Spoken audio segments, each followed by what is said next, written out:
And the same week you guys are making fun of Kai Cenat for not knowing how to say spontaneity or what it meant, you're calling Jamila Bell a Republican and self-hating person because she had a very viable question to ask the masses. We are in a literacy and comprehension crisis in this country. I talk about it often, where the average American adult reads at a 5th grade reading level.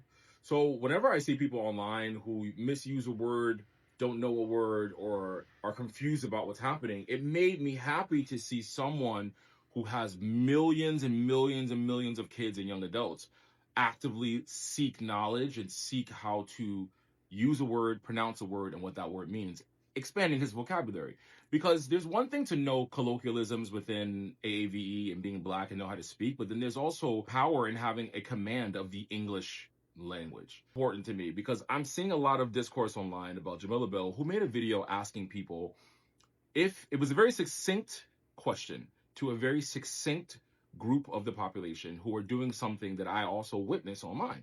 She said, there's some of you online who are saying you're sitting this one out, you're tired, and you have exhaustion.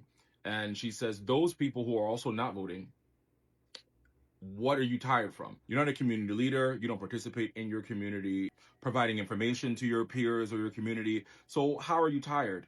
And then she followed up with, don't forget, voting is our right, and there's power in voting. So the video was talking to a group of people who are online, and I see it in my videos always saying, this is not our fight, or I'm sitting this one out, or the 92%. And while all those are valid, because there's a level of mental exhaustion and psychological exhaustion that comes with being Black and the descendants of slaves in this country, 1000%. But a lot of people have never done anything. It's like they're hopping on the 92% bandwagon to say, I'm exhausted, I'm not doing anything. And so her video asking why they're doing that and then reminding the Black population that we have power in voting is being met with so much vitriol. And then it hit me today.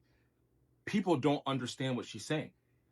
So we're in a lack of media literacy. We're in a lack of critical thinking and comprehension about how to decipher what someone is saying. Also understanding that what someone is saying is not directed towards you. It's not directed to anyone you know. And a general statement like that, but speaking about a group of people who I've witnessed doing things, is a very valid question. And it pains me that literacy is so scarce on this app and in social media in general.